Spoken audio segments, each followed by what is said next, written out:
I'm saying Chris, that and it was what is horrible what happening happened to you. now looks like what was done to you. That's why I'm asking the question. Did we raid Biden's home? Did we try and bankrupt Biden? Did they come after us? Did we weaponize every AG and DA, against Biden? Did we do that against Hunter Biden, who had a laptop from hell, pictures of cocaine, illicit drug use, prostitution? Did we do that? Did we make up a dirty dossier about Biden? Did they try and destroy Biden's marriage? Was any of that true? I mean, did we make up stories that Biden had secret servers in the basement of his home communicating with the Kremlin in Russia?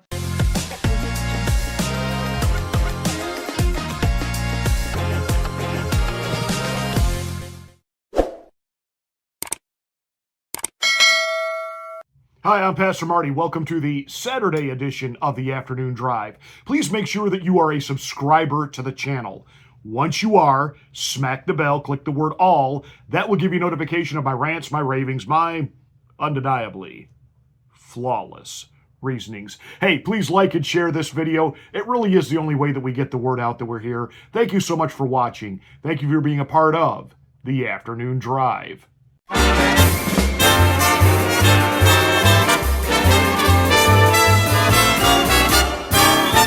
Recently, Eric Trump appeared with Chris Cuomo on his program. I think he's on, News Nation Now or something like that.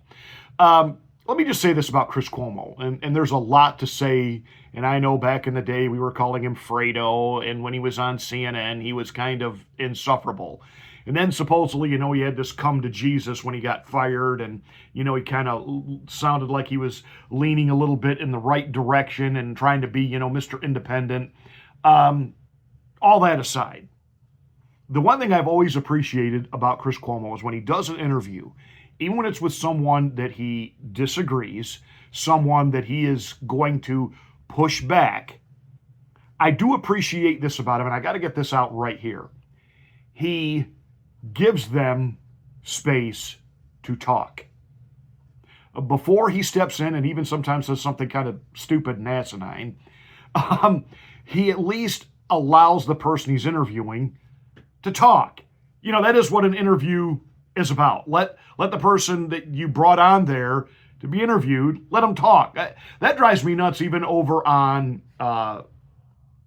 Fox News, which I refer to as faux pas news. Even back in the day, always, five-line Hannity is always cutting people off when he's interviewing them. And it used to be he would do an opening monologue kind of to set the theme for his show. And then everybody that he had on after that as a guest that he was going to have on for that topic that night, they would start to talk and he would immediately, 2 seconds in, interrupt them and say, now I said at the beginning of the show, yada, yada, yada, yada. Do you agree with me? What? So you have guests on to affirm your fragile little ego that, please tell me I'm right. Please tell me I'm still not just a house painter that they put on TV because I thought I looked good, that I actually am smart and I do know what I'm talking about. Affirm me, affirm me, affirm me. Anyway, I digress. I just wanted to get that out of the way, that I appreciate that Chris Cuomo let Eric speak.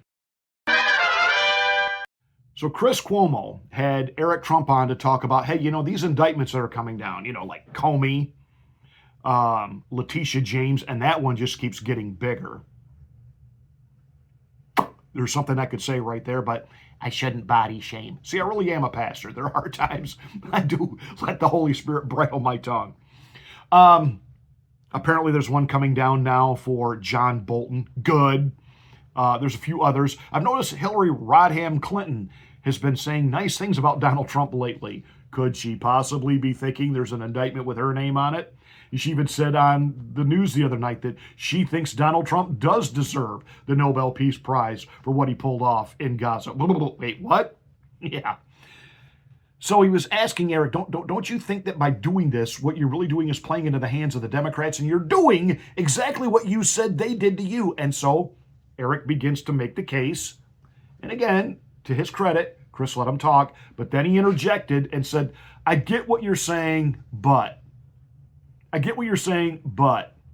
And Eric masterfully reminded him of what the Democratic Party did to his own brother. Bum, ba-dum, bum. What they did to him, forcing him off CNN, bump it up. In other words, Eric Trump brought receipts. Eric Trump nailed this, and this is not like something he went in there prepared to say. This was the direction Chris Cuomo wanted to take the conversation, and he just went with it. And I mean, without a teleprompter, without notes in front of him, I mean, he just made the case. Bang, bang, bang. Let me just say this real quick before we show you that interview, and I'm going to show it to you uninterrupted. There are some of us that don't think Donald Trump is being forceful enough in going after these people. I mean, I certainly want to see Anthony Fauci in an orange jumpsuit. I do. That maniacal maniac.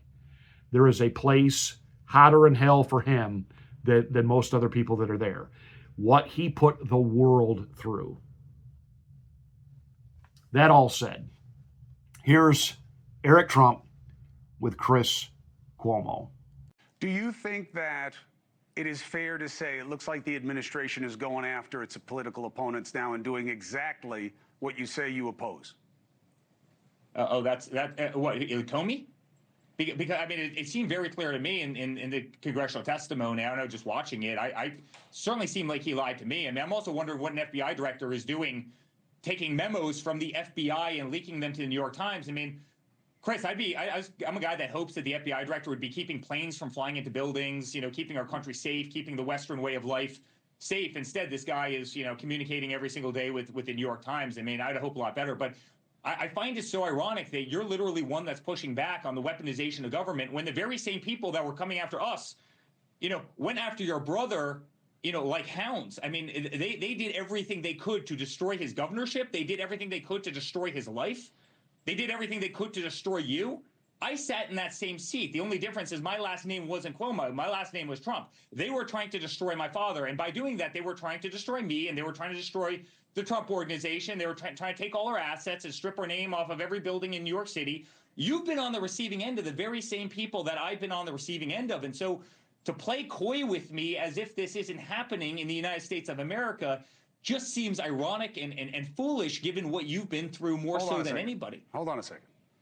What did you just say that you think I'm doing? I'm asking you questions about whether or not if something is wrong, it is also wrong to do the same thing when you get back in power, which certainly happened the first time the administration came in. You went right after Biden, and I don't mean you weren't part of the administration. I'll get to you in a second in terms of what's going on right now. But if you think I'm playing coy, you don't know me as well as you should. Chris, I'm not playing coy. I know what happened to me, Chris, Eric. I'm saying that and it was what is horrible happening now looks like what was done to you. That's why I'm asking the question. Did we raid Biden's home? Did we try and bankrupt Biden? Did they come after us? Did we weaponize every AG and DA, against Biden? Did we do that against Hunter Biden, who had a laptop from hell, pictures of cocaine, illicit drug use, prostitution? Did we do that? Did we make up a dirty dossier about Biden? Did they try and destroy Biden's marriage? Was any of that true? I mean, did we make up stories that Biden had secret servers in the basement of his home communicating with the Kremlin in Russia? Did we strip Biden off the ballot of multiple states? Did we take Biden off of Twitter and Instagram and Facebook and try and silence his voice so he couldn't communicate? Did we put Biden in a courtroom every single day? 91 felony counts that have all been overturned for my father now, right? For nonsense, to try and keep him off of a campaign trail and to try and destroy his life? Did we do any of that? And the answer is no. I mean, if Comey lied and Republicans want to prosecute him, okay, then you know how many people they went after for perjury? In my father's last cabinet, they went after everybody. Even if they didn't perjure themselves, they went after them for perjury. Eric, I get the grievance. Boom. And of course, all Chris can say is, yeah, I agree with you, but I agree with you, but. Well, Pastor Marty, this retaliation, the Bible does say that we're supposed to turn the other cheek. I agree with you. I will also tell you, we've run out of cheeks.